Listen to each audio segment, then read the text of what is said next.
Mr. Noisy was a very, very noisy person indeed. For example, if Mr. Noisy was reading this story to you, he'd be shouting at the top of his voice.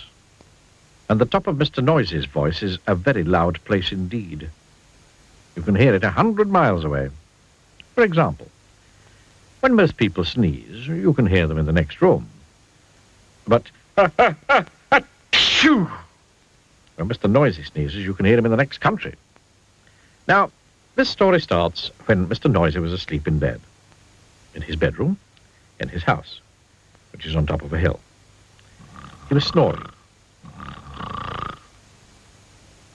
And, as you can well imagine, when Mr. Noisy snores, that is a snore worth hearing. It sounds more like a herd of elephants than a snore. Then Mr. Noisy's alarm clock went off. Mr. Noisy's alarm clock sounds like no other alarm clock in the world. Sounds more like a fire engine. Mr. Noisy woke up. And so, too, did all the people who lived in Wobbletown, which is at the bottom of Mr. Noisy's hill. Later that day, Mr. Noisy decided that he had to go shopping. He went out of his house, shutting the door behind him. The door wobbled. The house wobbled. The whole hill wobbled. Wobbletown wobbled. Even a bird flying high wobbled. Then Mr. Noisy walked down the hill. He walked into the baker's shop. I'd like a loaf of bread, boomed Mr. Noisy to Mrs. Crumb, the baker's wife.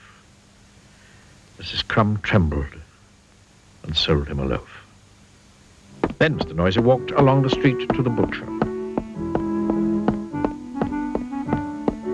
He walked into the butcher's shop. I'd like a piece of meat, boomed Mr. Noisy to Mr. Bacon, the butcher.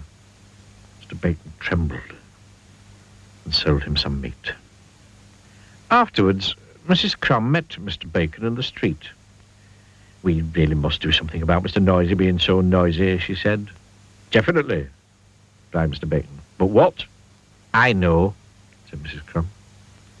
And she whispered into Mr. Bacon's ear. Mr. Bacon smiled a small smile, which grew into a broad grin. "Mrs. Crumb," he said, "I think you've got the answer."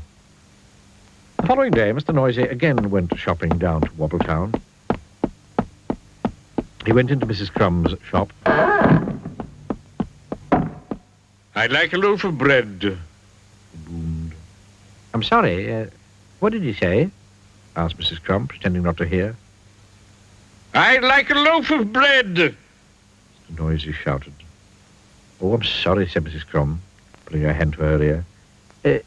Could you speak up a bit, please?"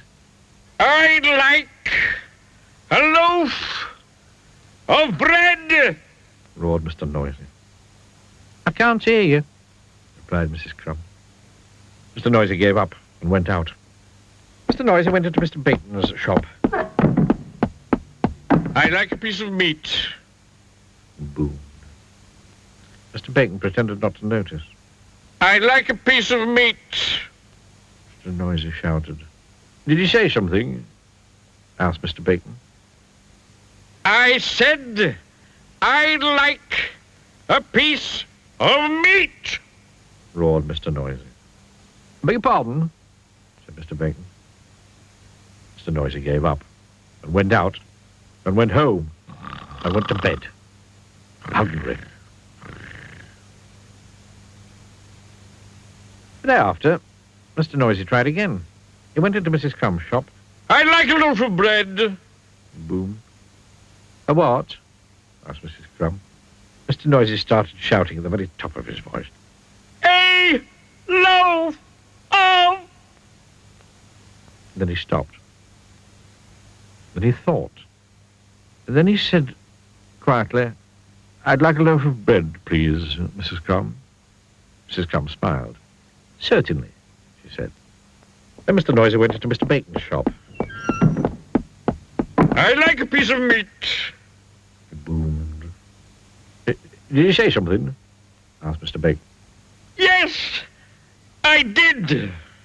Shouted Mr. Noisy at the very, very top of his voice. like a...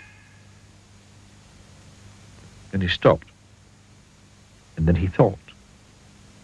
And then he said quietly, "I'd like a piece of meat, please, Mr. Bacon." Mr. Bacon smiled. "My pleasure," he said. So, carrying his bread and meat, Mr. Noisy set off home up the hill. And then he stopped. Then he thought. And then do you know what he did? He tiptoed. A tiptoe was something that Mr. Noisy had never tried before. It was fun. And you know something?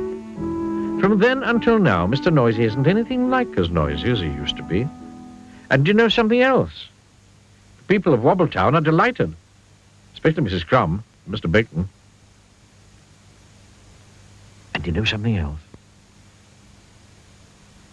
Mr. Noisy has learned how to whisper.